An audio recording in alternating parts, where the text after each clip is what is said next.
On to the tweets. Sovereign Bra. I wonder if he's a subset. Oh boy, he's a sovereign citizen. Wonder if he's a subset. Says, things feminism and the sexual revolution have destroyed. Traditional morality. Good. What? The family. No, hasn't destroyed the family. I think people still have families. People pretty still easy. have family. I still have kids. I'm a feminist. I have kids. I have 5 kids. I'm a climate activist, which having 5 kids is not good for that. But it's not my fault because 2 of them aren't mine biologically. I just stumbled into that one. You could have just said, it's not my fault, my dick too strong. Or something like I'm just too much of an alpha male to not have kids. I'm too much of an alpha male, bro. You don't understand. I can't not inseminate, okay? I put on a condom and I have kids anyway. Actually, so in my personal experience, like, I know the failure rate is not this, but in my personal experience, an IUD has 100% failure rate.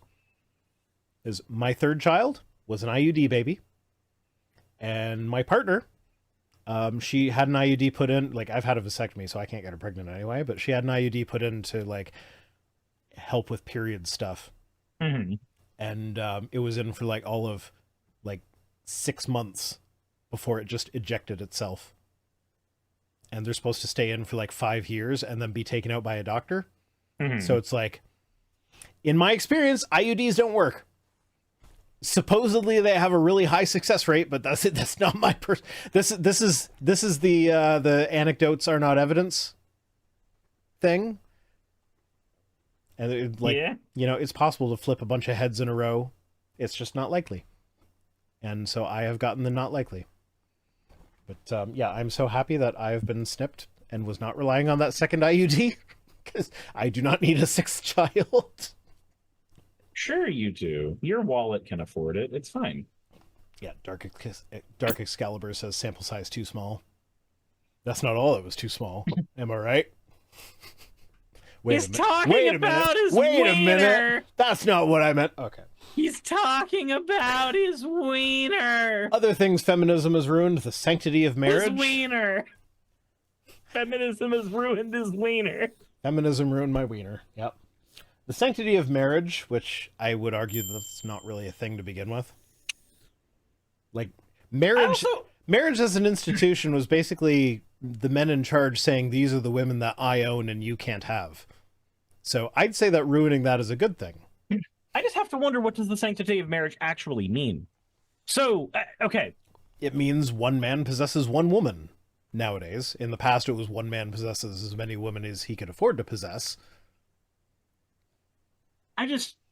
The reason I ask is, I have this running suspicion that every single one of these platitudes here, generally speaking, is something that a in-group is supposed to agree is good, like some kind of moral good, but then nobody in that in-group will actually be able to truly agree on what those words mean.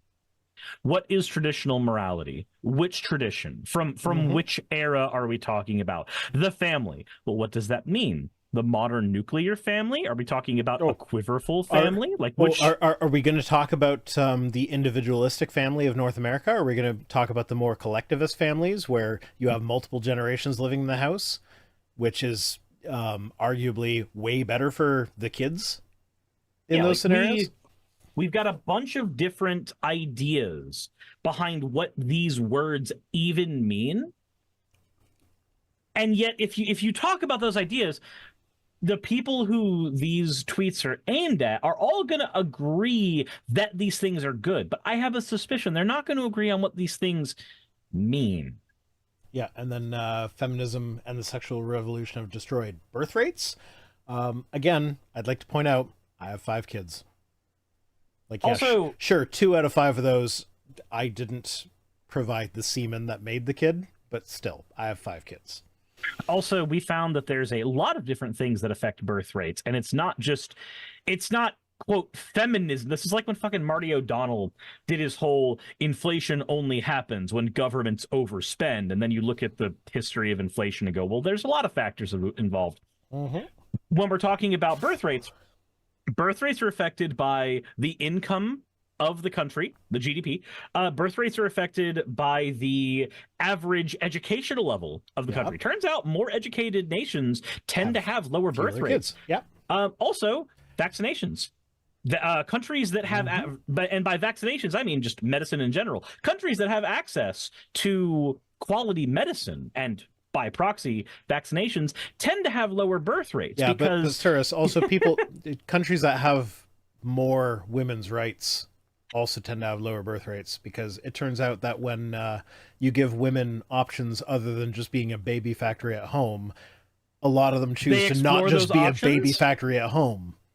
Yeah. So yeah, no, that decreases birth rates. When you give women autonomy and control over their own bodies, they decide to have fewer children. Funny that. And then you have to ask yourself the most important question of all: why do birth rates matter? Okay, but here's the next part. Border security is the next thing after birth rates. Okay, so if our birth rates are too low, then you'd think allowing more people into the country to make up for the low birth rates would be a good thing, would it not? If you're not racist, that is. This is why I said asking why the birth rates matter is always important, because there's... Great replacement! Yep, it always ties into that stupid fucking theory. Oh my god, it's so dumb. Who fucking cares what skin color people like? How fucking stupid are people that like your We're skin going to be bred out of existence. The black people are fucking us. It's bad. People with pale skin are going to be less frequent in the future. Okay, who fucking cares? People with pale skin burn easier, so that's probably a good thing. The sunscreen industry cares. People with pale skin don't eat spices, so like the food will be better when the pale skins die out.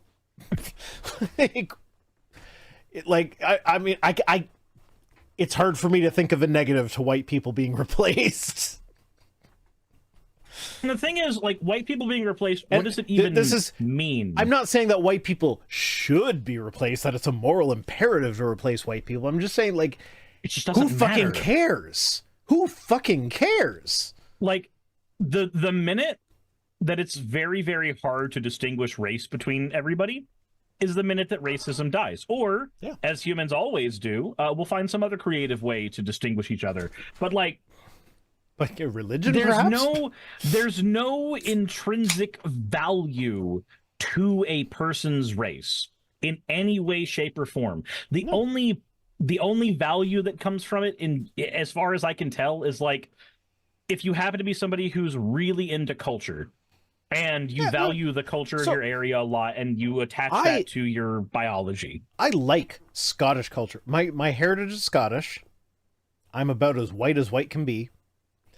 And I like Scottish culture. I like Celtic music. I like the formal attire with the kilt and everything. I like the sound of bagpipes. I know that's weird because bagpipes sound like you're torturing a cat, but I like it. Like, I like these things, and I share these things with my kids. Me, like, this is your heritage. I actually, so my favorite vacation I've ever taken was when I was a kid. My dad had this thing where, like, when each one of his kids turned 16, he would take them to the UK and we'd drive around and just experience the culture of our people. And that was my favorite vacation in the world. Now, it's arguable whether that's because, like, the UK is this awesome, amazing place, or it was just, like, a teenager spending one-on-one time with your dad, who's an important figure in your life, even if you won't admit it as a teenager. So, like, it's arguable why I like that, but, like, I did like that, and I'm carrying on that tradition. So, like, my oldest is turning 16 next year, and that is the plan. I'm going to take them on a 3-week trip through. I mean, we were planning on doing all 3 weeks in the or like. So my dad would do like 3 days in London, then 3 days in somewhere in another European country nearby, like Paris or something. And then after that, you just rent a car and drive around the UK going like no plan. Just like, well, where do you want to go today? I don't know. There's a ferry going to Ireland. Let's see if we can catch the ferry. And then you go there or whatever. Hitchmeister59 says Ali the Piper on YouTube. She's actually the person that like I seem to have like a bit of a fetish for female pipers. Where like it's this sexy thing that I can't fully explain. Like, yeah, Allie the Piper is an attractive woman in and of herself, but there's something about a woman playing the bagpipes that is just like, oh, I don't know. I can't explain it. But that Allie the Piper is who I found that out through, and but yeah, no, I'm going to take my kids on this trip. Now we're probably going to do more of a like yeah, I'm going to spend a significant amount of time in the UK, but maybe more time outside of it, going through other European countries. Oh, was that a hat that came through that I didn't see? Where's my shapka? I haven't worn the Russian hat in a while. Where's that at? I don't know. It's not in the box. So I'll just do Gandalf. But yeah, that was my favorite trip. So I'm not saying that heritage is not important to me, but like, if my kids end up having kids with people of different races, that doesn't change their heritage. That just changes their skin color. And then their kids will also have heritage from another culture that they can now experience. And it's a fucking great thing. So, yeah. What were you about to say? I completely forgot. Okay. That's fair. Voter demographics. Okay. The demographics are what they are. Like, if the demographics change, you want the government to change to represent the new demographics, do you not? Also, how has it destroyed voter demographics as opposed to changed voter demographics? 'Cause it made it less white. Which, interestingly, sovereign citizens, in theory, they're libertarians, are they not? Yeah, generally speaking. When I was in my libertarian phase, so one thing, I've been a shitty person on a number of things. Like, I've been shitty when it comes to abortion. I've been shitty when it comes to LGBTQ rights. I've been shitty about a bunch of stuff. I've never been shitty about race. I've never understood why it would matter what your skin color is for shit like this. Like,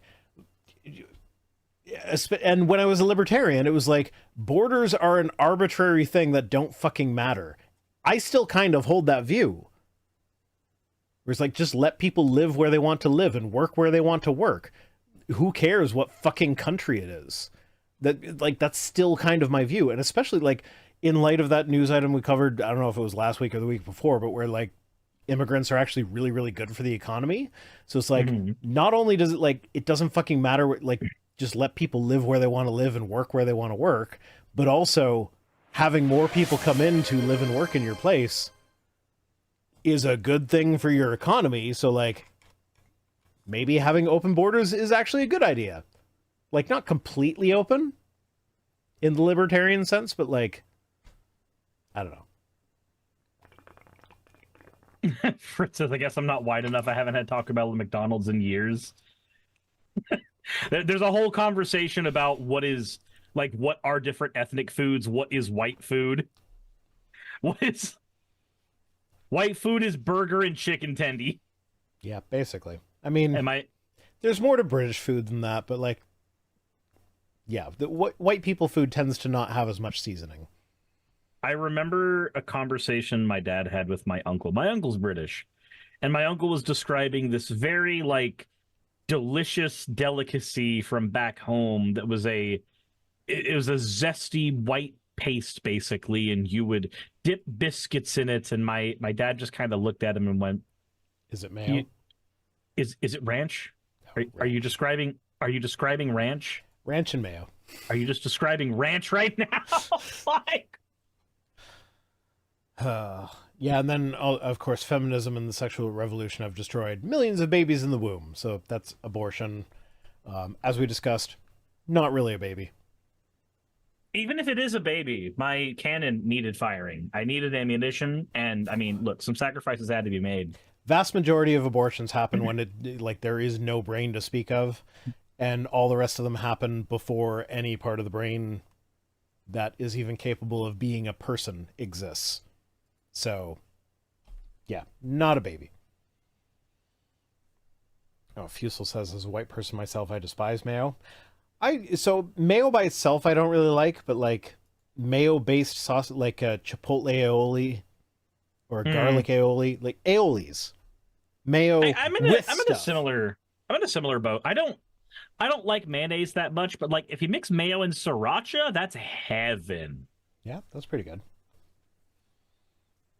But yeah, you need to make it more interesting than just mayo. Anyway. I've been spending this entire time playing with the utility knife I 3D printed, and this is a problem. You mean the circumcision, the Circumciser 9000? It's not a Circumciser. It's the Circumciser 9000. Somebody make the fan art so Suris has to admit it. It's the Circumciser 9000. Oh, it's just so the mechanism is super satisfying to move back and forth. As you circumcise those babies with it. I like multi-part 3D prints, Rhino. They're so cool. Yeah, they are cool. I'll admit that. They're just hard to remember to put together. So you print out everything at once, and then it's easy. Katini says aioli isn't mayo plus garlic. No, garlic aioli is mayo plus garlic. There are a bunch of different kinds of aioli that are all amazing. Anyway, Autocorrect 2.0 says slavery, where you kidnap men in order to force them to work for you, is evil. Just leave it there, and I agree. Okay, that's okay. And they say the type of slavery described in the Bible was the way people who didn't have land or resources survived. They sold themselves, not kidnapped, into the service of a landowner for food and shelter, often as entire families. They could not just get a job like we can today. I would encourage this person to read Deuteronomy 20. I would encourage this person to read anything involving the Jewish slaves in Egypt. Why was it a moral imperative for the Jewish slaves to leave Egypt in the story of Moses if slavery was so benign? Yeah, no, but that was Egyptian slavery. That wasn't Hebrew slavery. Hebrew slavery was the good thing. Except it was the good one, unless you were a Canaanite. Yeah, if you actually read, like, Deuteronomy 20 is the rules of how to go to war against cities. And one of the, like, I think it starts at verse 10, and I want to say goes to 24. I don't know. But Deuteronomy 20, one of the rules is when you invade, or like when you approach a city, you offer them terms of peace. The terms of peace are, if you surrender, we'll just make you all slaves. And it uses the words forced labor. Like, unambiguous. Forced labor. That's slavery. Just ask, is forced labor okay? And if they say no to that, say, no, we don't want to be forced labor, then the Israelites are to kill all the men in the city and then take all the women and children as plunder. And it describes people as plunder. So people are property, especially the women. You want to tell me that's them as non-landowners trying to, like, secure a job for themselves? No. That's fucking slavery in the same sense that the American South used it. In fact, a lot of the laws of the American South were based on biblical laws about slavery. Mm-hmm. So, yeah. There's people in my chat arguing about whether or not a true aioli has egg in it, because mayo is egg-based, and a lot of aiolis are made by mixing mayo with something or other, but apparently, like, a true aioli does not have egg. So people are arguing over that. And I love it. You know what? That's a good thing to argue over compared to things that have been argued over before here. Yeah. Go for it. Daniel. Remember Daniel? He's so fun now. He's like the new Wendell. He says, bend over and cough. What? It's turn your head and cough, isn't it? It is turn your head and cough. Okay. So he says bend over and cough. Oftentimes doctors tell us to do things that don't make sense to us, that seem wrong to our sensibilities, yet we trust them, don't we? Why don't we trust God when he says and does things that we don't understand? Well, because he doesn't say things. No. Okay. Forget responding to the argument. Daniel, I got some bad news for you about your doctor. If your doctor is telling you to bend over and cough, you shouldn't trust your doctor. Like, no, you should not trust that doctor. Like, no. It's turn your head and cough. If he's telling you to bend over, there's something else going on there. But anyway, that aside, yeah, no, I can actually ask my doctor, hey, why do you tell me to turn my head and cough? And then he can tell you, because if I am holding my fingers here and you cough while your head is turned, if you have a hernia that's starting, I'll feel the bulge here, and then we can correct it with surgery. Yeah, the doctor will feel the bulge. Yeah, the doctor will feel your bulge. And so Less Than Lucid says, worst dentist ever. So yeah, the doctor, if you talk to them, they can explain to you, this is why I am doing this. These are the inputs that arrived at this output. They're like, this is the reason I've made this decision. This is why I think this is the best course of action for you or whatever. Whereas with God, it's just, oh yeah, no, it's mysterious ways. We shouldn't even expect to understand anything about God. The dentist works in mysterious ways. Yeah, if your doctor just said, like, if your doctor said, turn your head and cough, and you said, why? And the answer was, I went to med school, you didn't, just trust me. Then I'd be like, I'm going to change doctors now. Because, like, a doctor should, like, yeah, they're not going to give you as in-depth an explanation as they got in med school, but they should be able to explain to you in a way that, like, makes you at least connect the dots. And, like, yeah, maybe I don't understand the full picture, but I understand why this would be useful.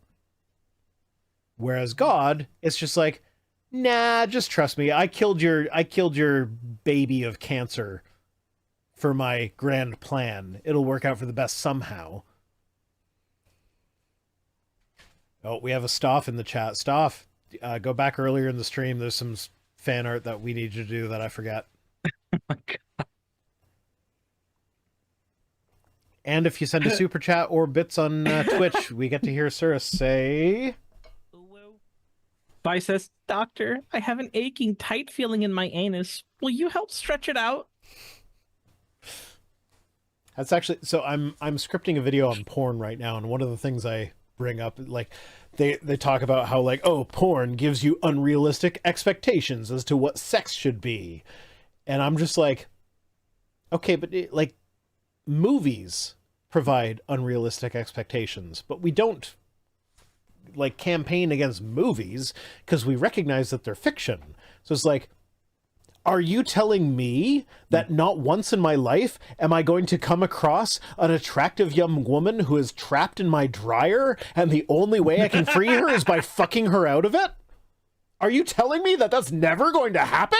She also she's also your stepmom. You forgot about that one. Fuck that. No.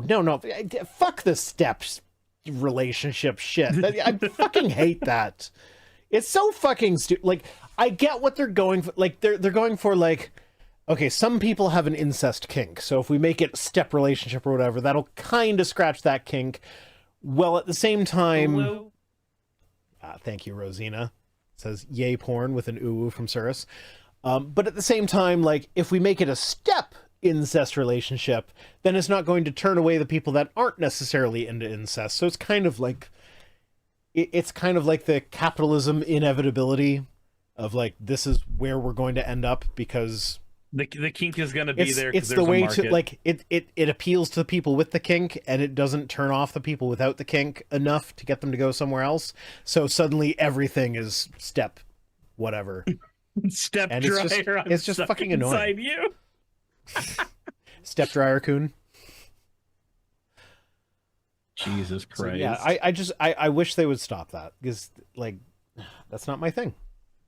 And if it's your thing, I'm not judging you for that necessarily. I mean, there are some situations where, like, yeah, I would, but I think scat play is the one where I'm like, I'm no longer kink asking. I'm kink shaming. There's a point.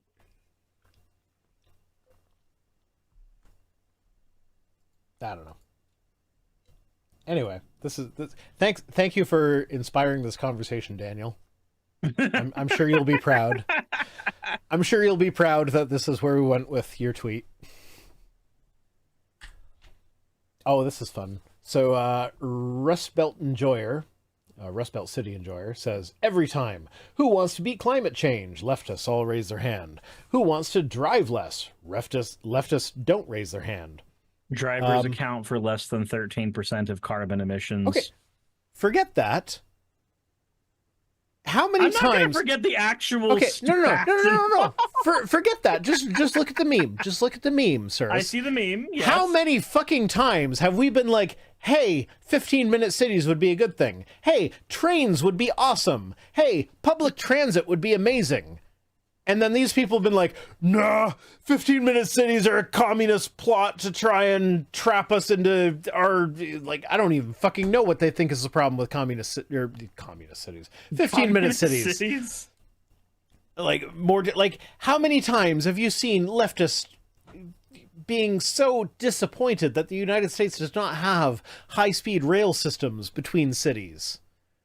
Like, no, we want to drive less. We want there to be a robust public transit. We want there to be 15-minute cities. That would be amazing. But these fucking right-wing nut jobs are all like, oh, no, 15-minute cities are... is evil. It's a communist plot. Rosina says, I didn't have enough loverly Mountain Dew Baja Blast and woke up late. Here's for making up for my absence. Rosina... I think you'll find that when you send a super chat now, you hear a special sound that Suris hates. So, like, just sending a little bit of money to me makes Suris angry, and that's always fun. I just don't understand you. You understand me perfectly. You would do the same thing if our situations were reversed. You don't have any evidence of that, maybe. I don't have any evidence of that, but I know that that is true. And honestly, I'm not good at pretending outrage at things. So, like, if there's something that I'm supposed to be angry about, I would just be happy about it on stream. So the fact that I could leverage your outrage is good for me. So I will do that. You know what they say? Because if it bleeds, it leads. Because I just don't get outraged. Unless it's about...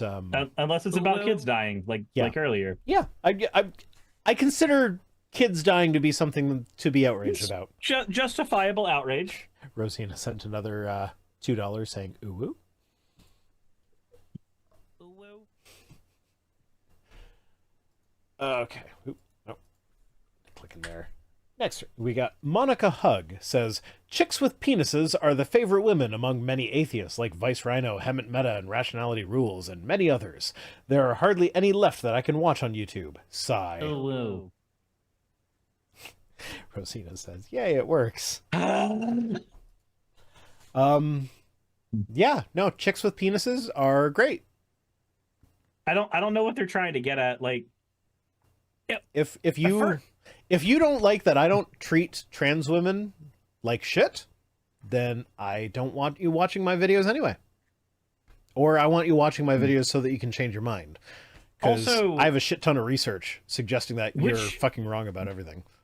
Also, which is it? Is it that Rationality Rules hates all the trans people, or is it that Rationality Rules favorite women or trans women? No, this person's saying that Rationality Rules is pro-trans, which I haven't been following Rationality Rules saga. Like, I know that they he posted a video that was like, trans people are fine, but the sports thing is iffy, and then posted a follow-up to that basically doubled down. That's like basically also what ended up happening. Doubled down in the trans people are fine. I just don't like it in this specific context. And then people said that was violence against trans women. Yeah, so them just being fucking wrong. Yeah, it created a division where it's like, you know, so he's trans affirming. He just has questions about the sports thing, which causes a lot of people to think of it in a black and white term, where like, oh well, if you don't like trans people in sports, then you must be just as bad as J.K. Rowling, which is not necessarily the case. But I also haven't followed Rationality Rules closely enough to know the full picture here, so I'm not going to say that they're not transphobic. But I'm also not going to say that they are, because I have seen evidence that they if you ignore the sports thing, they do seem trans affirming in my experience. But as a non-trans person, like, I'm not going to tell a trans person that they should like Rationality Rules because they're trans affirming in non-sports scenarios. It's just interesting to me seeing this person's comment going, depending on who you ask, he's either a violent transphobe or his favorite woman is chicks with dicks. Well, Like, okay. To be fair, according to Monica. So to be fair, Rationality Rules was kind of in the middle of that whole what was that person's name? Essence of Thought? Yes, Essence of Thought. Rationality Rules was kind of in the middle of that whole debacle. And Essence of Thought is kind of a piece of shit. Kind of. Oh no, I have an entire thread saved of them saying I needed to get on my hands and knees and beg and do 14 different things to fix the trans community. Kind of is very, very short. Rosina says if you ignore the one huge red flag. Yeah, I'm not saying that's not a red flag. I'm saying it's not as bad a red flag as Essence of Thought said, because like I've seen enough of both sides of the Essence of Thought thing where like Essence of Thought is a bit unhinged.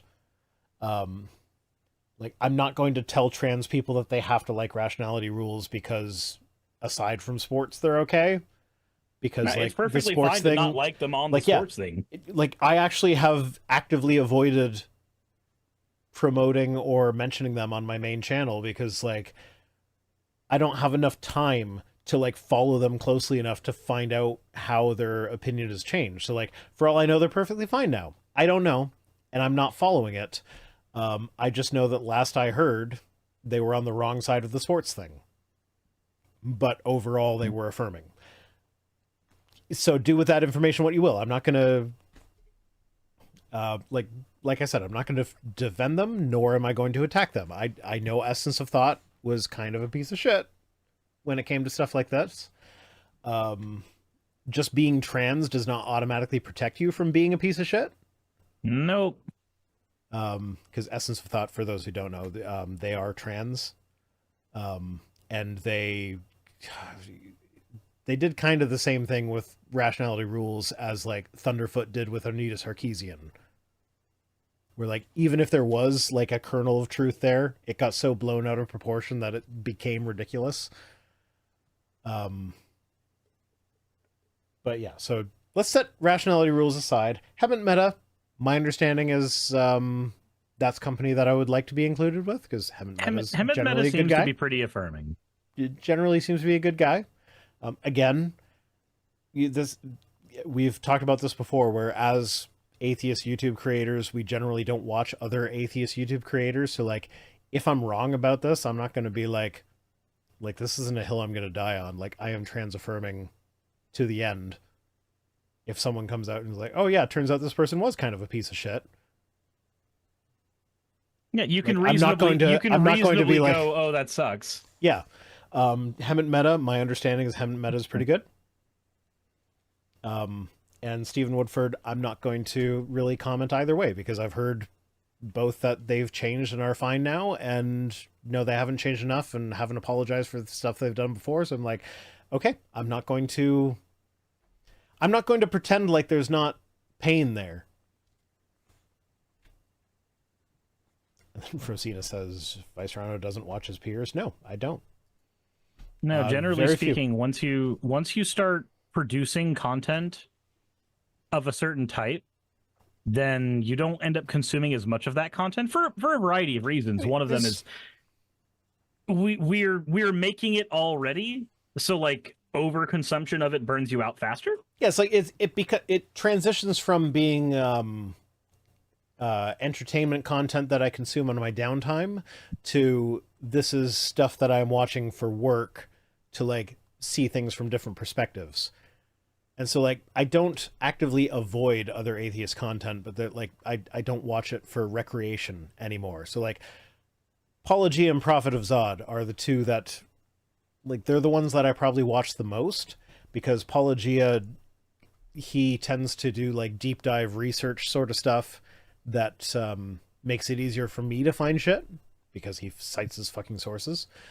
And Prophet of Zod will often find new ways of framing things that I just didn't think of, and it's very novel. And but again, watching their content has transitioned from recreational to work. So it's like when I'm on my downtime, I don't want to be thinking about work. So I don't watch Apologia for entertainment anymore. I watch it for information. I don't watch Prophet of Zod for entertainment anymore. I watch them for different ways of looking at things that I haven't thought of before. And yeah, so like I've completely transitioned into like what I watch for recreational is completely different from anything that I produce.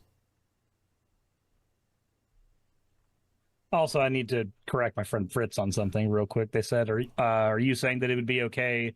I'm stronger than the strongest women in women's weightlifting. So, but no, you're not actually. I just looked at the strongest women in weightlifting right now, and I know you can lift a lot. You're in construction. You're not that person strong, generally speaking. But secondly, side from that, the way that weightlifting, Olympics, all this stuff works is you're generally not allowed to compete unless you have been on HRT for a year. And even then, if we're talking about the Olympics, they don't allow you to compete in the Olympics unless you've undergone a extensive test for testosterone levels to make sure that you are within a margin of what would be generally accepted for cis women. They used to test chromosomes, but they found too many women that were actually cis women were getting through because they had chromosomal abnormalities. Klinefelters and stuff like that. Yeah, stuff like that was kept on showing up and like making them not qualify as women despite the fact that they were cis women. So when you say would it be fair for me to say I'm trans and then compete against those women? So technically, no, it would not be fair for you as you are to say you're trans and then compete. I'm going to let you talk to this person while I go pee. Sure, that's fine. But also understand that that scenario you're describing isn't the scenario that happens. The scenario you're describing at competition level isn't allowed. Robert Atset says the testosterone test excludes a number of cis women. Yes, it does. It ends up excluding a lot of cis women, so they end up having to take.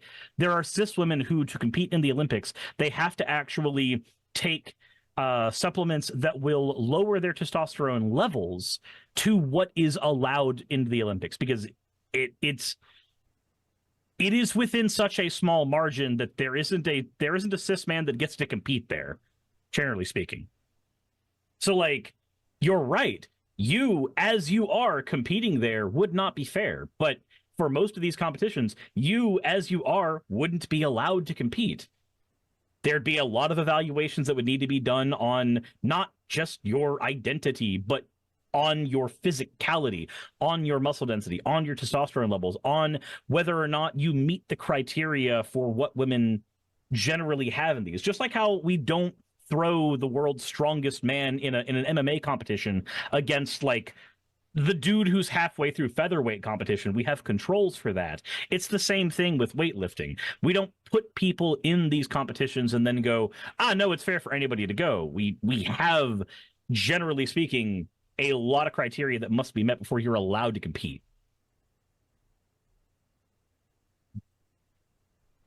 Ariada says that there's researching suggesting that trans women being on E is actually performance debilitating, not enhancing. So that's not, Ariana, that's not just new research. That's what the research has been for over 10 years. That's the reason why the Olympics allow trans women to compete. Because if you're on HRT as a trans woman and you're not only taking testosterone blocking, or you've been castrated and therefore your body isn't producing the testosterone in the first place, because that's a situation as well. The estrogen itself is another thing. Like, it's part of the hormone therapy in general. And yeah, that would be a little more debilitating. We found that so for trans women who've been on HRT for at least a year, the constant margin of error for them is 6%. 6% up, 6% above the average woman and 6% below the average woman in terms of every measure that we use for Olympic sport. So my thing is, I generally don't talk about trans women in sports, not because I don't care about trans women or I think it's a non-issue or whatever, but because I don't care about sports. I just can't bring myself to give a flying fuck about anything to do with sports. So I'm like, oh, well, all the women's records are going to go to trans women. I'm just like, okay, so who fucking cares? Now, I can understand that take two. So I don't want my apathy to sports in general to come across as apathy to trans women or cis women. So like, fair, because then there I would be avoid cis women who would take that as a bad thing. Yeah, so I tend to avoid that argument altogether because I just don't fucking care, and I don't want my not fucking caring about sports to come across as my not caring about the people involved in sports. And so like that's why I try to avoid talking about it in general. But my understanding is that most sports already had pretty good things in place to like make sure it wasn't just like, oh, someone dosing on testosterone or whatever. And then like when you think about it, like trans women, they would actually be on performance inhibiting drugs. Well, yeah, because hormone replacement therapy does inhibit their performance. So really, if you care about trans people in sports, you should be looking for the trans men because they're on the performance enhancing drugs. So like they might actually be getting away with like taking extra testosterone that cis men wouldn't be able to take. But no, all the focus is on trans women because misogyny, I guess. Yeah, but there is there is a story that we could talk about at some point about, man, I'm very bad at pronouncing names, I apologize, but Jens Sinquamani, and I'm again probably pronouncing that wrong, but he is a 165-pound class competitive powerlifter, trans man. His total competition amount is 1,062 pounds, and like there's a conversation to be had about like, hey, what does HRT look like on both sides of this when it comes to the experience that trans people have here? The thing is, like Rhino, I don't care enough about sports to go into all of these things at great detail. Now, I know the research behind it because I have to for my job, literally, but when I talk about it, I'm going to talk about it very much as a, hey, I'm going to advocate for these things. And by the way, the only sports I've cared about in the past have been esports, like, you know, League of Legends and stuff like that. So I'll also tend to defer to those ways of aggregating things, which tend to be more mixed gender than anything. But years ago, I did a video on this, and my opinion hasn't changed much since that video. So fuck it. I already had people who were in the atheist community do video responses to that video disagreeing heavily with everything I said. So I just point people to that one because obviously people cared about it enough. All right. Okay, this one's fun. Villainous. This is a thought experiment for cult members. So cult, in this case, I think is gender cult. Hypothetical. A time machine allows you to go back once to 1939 to 1945. What do? I'd rescue a trans woman. Congratulations, you just rescued an SS officer. Oh, by the way, you could have assassinated Hitler. Who? So, there's a couple of problems with this. One, I'd like some evidence of trans SS officers that survived the Night of Long Knives. That's my stickler. Did they survive the Night of Long Knives? The thing that was kicked off when they burned down the Institute of Sexology? That I think that might have been part of it, but no, the main thing with Night of Long Knives was anybody who was like left of center in the within like Hitler's political power structure were all killed.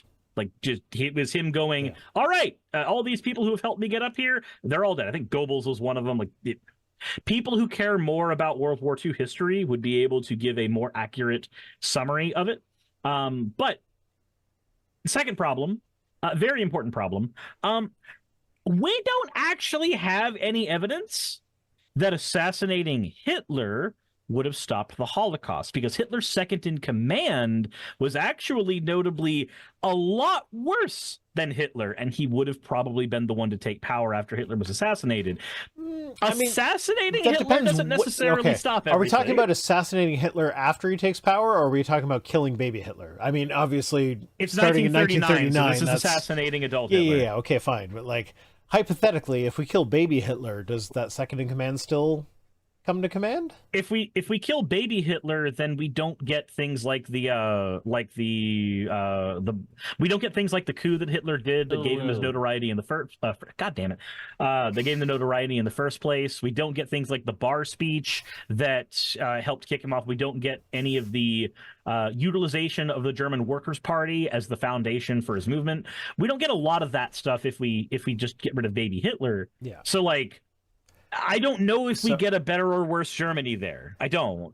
So Rosina says, so is this saying that Hitler is a trans SS officer? No. What this is trying to say, not doing a very good job of it, but what they're trying to propose a hypothetical where someone who is pro-trans goes back in time to Hitler's Germany, and instead of assassinating Hitler, they decide to save a trans person, and then they're saying that the trans person they saved was likely to have been an SS officer, not that Hitler was trans. So the other thing is, if the time machine takes you back to 1939 to 45, there's trans women all around the country around that time, not just in Germany, but like everywhere.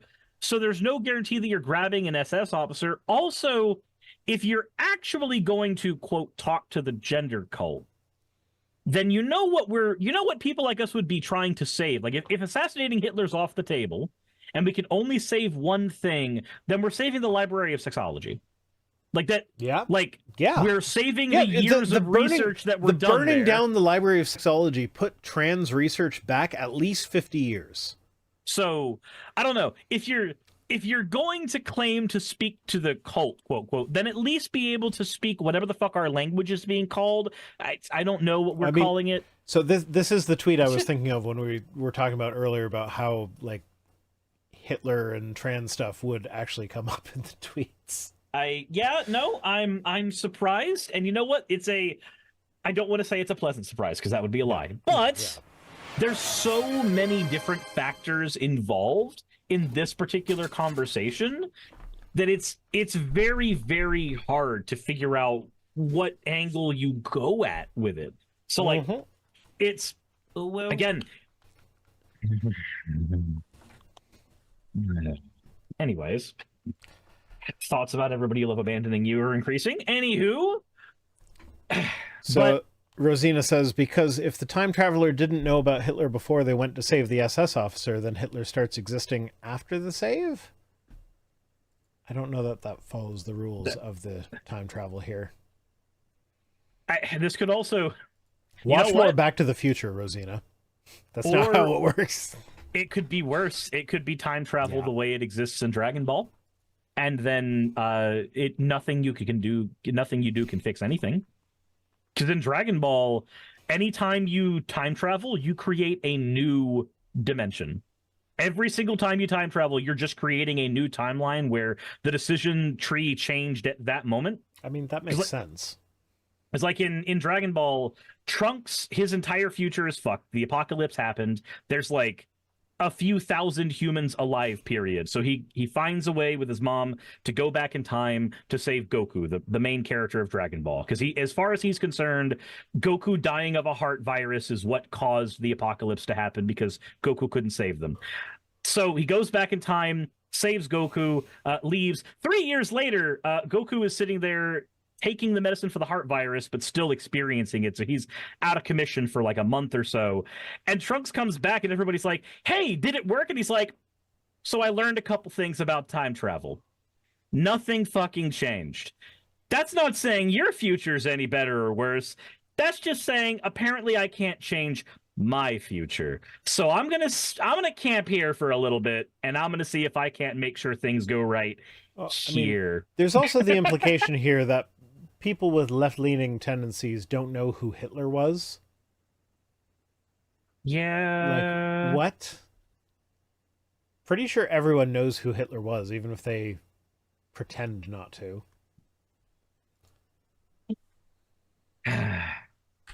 Rhino, why are people like this, and why do you peruse Twitter for these people? It's my job at this point. You know how many times I've been like, my life would be nicer if I didn't have to go on Twitter. And then I've been like, but it's my job.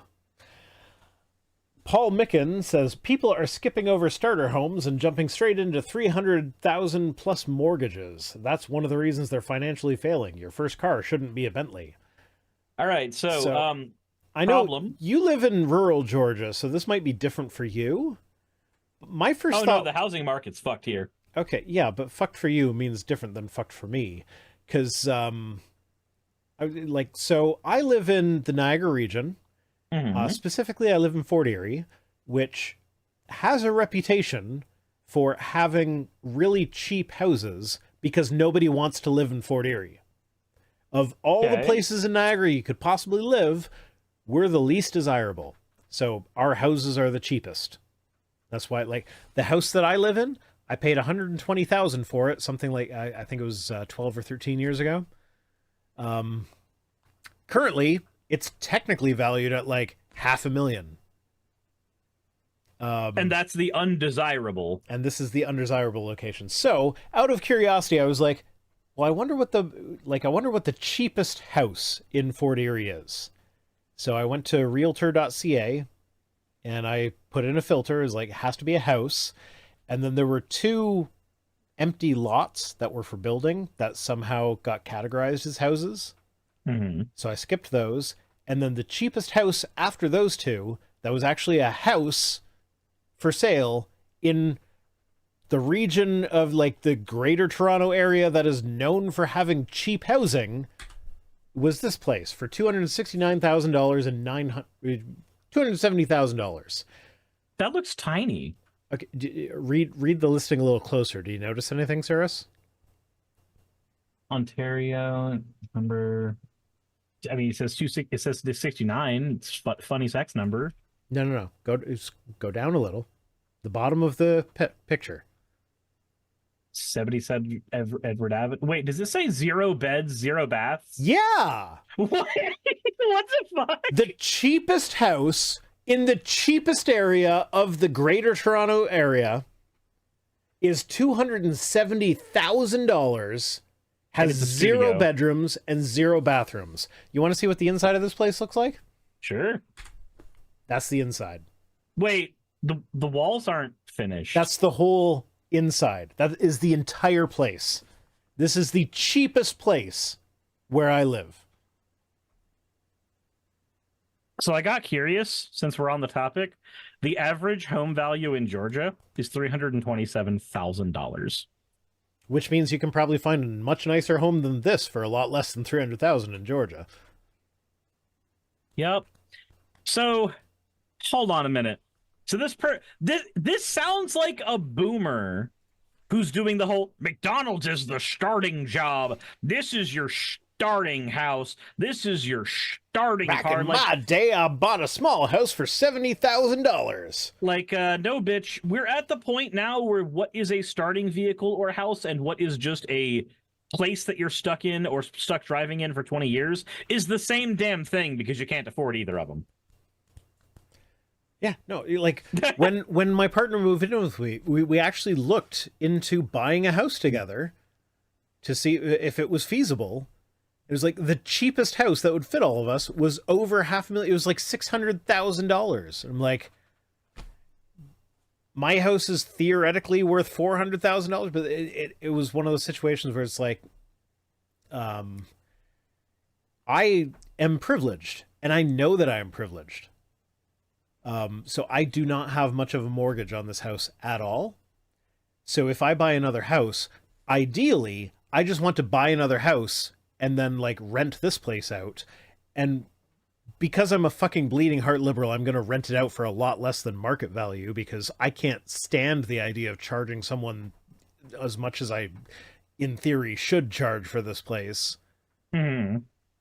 But like, I couldn't qualify for a house. As someone who already owns a house that has a tiny little mortgage, like I think my mortgage is like $60,000 on a house that its value, its assessed value is something like $400,000, and apparently the market's gone up since then, because there's no way I'm only $100,000 more than this piece of shit. Yep. No, because I have a fucking bathroom.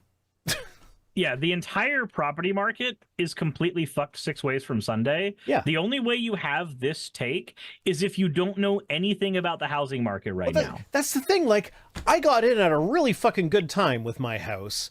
And if I can't afford to buy a new house using my house as collateral and then having this house as a rental property, then what the fuck is a new couple supposed to do? It just doesn't make any sense. Like, it's gonna crash. It's gonna crash. I can tell you what me and Saki have been doing, because Fritz has been the one helping us with it. Everything fucked. Knock out walls. Everything fucked. Replace heater. Everything fucked. Just build better, more stuff. So, like, a lot of the time that I haven't been able to stream and haven't been able to work has been because I've been playing construction. Yeah. Which I don't want to do. I told myself I wouldn't be doing any more building or anything in my house. And then I kept doing it because there's still problems that need to be solved. And we still have to replace all of our floors. That's what we've been doing. We want to get a different house, but that is not in the cards. So constantly repairing and fixing up this one is all we can do. When current homeowners can't leverage the home that they currently own to get a new home, that is a sign that the housing market is fucked. So, like, there's stuff going on here. Like Canada, I think Trudeau's about to implement a thing where people based outside of Canada can't buy homes for 2 years. Like, they're putting a moratorium on foreign-owned properties, which will help a bit. But, like, this is gonna fucking crash. It's not sustainable. It is going to fucking crash. Because, like, with current housing prices, if I buy a new house now and then I want to rent it, people that can't buy a house are not going to be able to afford the rent. So, like, in order to make my money back, I have to charge ridiculous rent, but ridiculous rent is something that people can't afford. So, like, it's not going to work. It is not going to work. It's going to crash. And, like, that's one of the reasons why, like, when my wife died, I used her life insurance money to pay off the mortgage. That's how I ended. Like, I am in a privileged position because my wife died, is a weird thing to say. But, like, one of the reasons I am not using my house as, like, leverage to borrow more money so I can do a bunch of shit or maybe buy another house or have rental income or whatever, is because I know that, like, the value that my house has right now is not its real value. It is going to, like, it's going to crash. It is going to crash. This is not sustainable. It's not possible to sustain it because people need to live. Mm-hmm. So, like, I don't want to get myself into a loan of that much and then have to charge people ridiculous rent and then be held, like, end up with that at my feet when everything crashes. So, like, no. I don't know how anyone thinks this is sustainable. I don't know how anyone that's in real estate is, like, still investing at this point with these prices. It's ridiculous. Anyway, that was the last tweet. So hopefully tonight I'll remember to actually, like, hit the credits button instead of just cutting the stream off awkwardly, like, mid-sentence, like happened last week. So while I was on stream, I was editing our stream from last week. And I didn't notice the cutoff. I had forgotten that the cutoff happened because I know you mentioned it. Yeah. And then the cutoff happened. I'm like, oh, well, that's weird. Anywho. Yeah, I got there. It's like, because of the delay on the stream actually cut off halfway through me saying, like, and as always, as just done. Senshini says, no K-Sorbs, we are blessed. Yeah, K-Sorbs is too much of an idiot this week. No Sorbo or Bobo? I had a whole fucking news item about Marjorie Taylor Greene. Do you really need more of that shit? I know Bobo's a different person from MTG, but no, they're basically the she's same. Not. They're effectively the same people. They are effectively the same, no matter how much they hate each other. Yeah, they only hate each other because they are identical. Yeah. I mean, Bobo can get more action than MTG, as we know from the security camera footage. Bobo, no. All right. So yeah, that's it for this one. As always, fuck off. Hey, I just quickly want to give a thank you to all of my wonderful patrons who keep this show running. YouTube and Twitch are a pretty bumpy ride at the best of times, and the stability a Patreon provides me is worth more than I can say here. I'd also like to thank each and every one of my $20 and up patrons here, and they would be Red Joker, Britzkrieg, Cameron, Dren, Jemshin, Smiling DM, Poundini, Mabbity Babbity, Naomi, Isaac, Nixie-chan, the Oberon team, Agamotto, Jordan, Ravi, Giuni, Kiratorian, Prisma, all of you, I'm not saying that part, and Starlight. And finally, thank you to everyone else that helps keep this channel alive. While you're here, why not check out another video? And thank you for watching.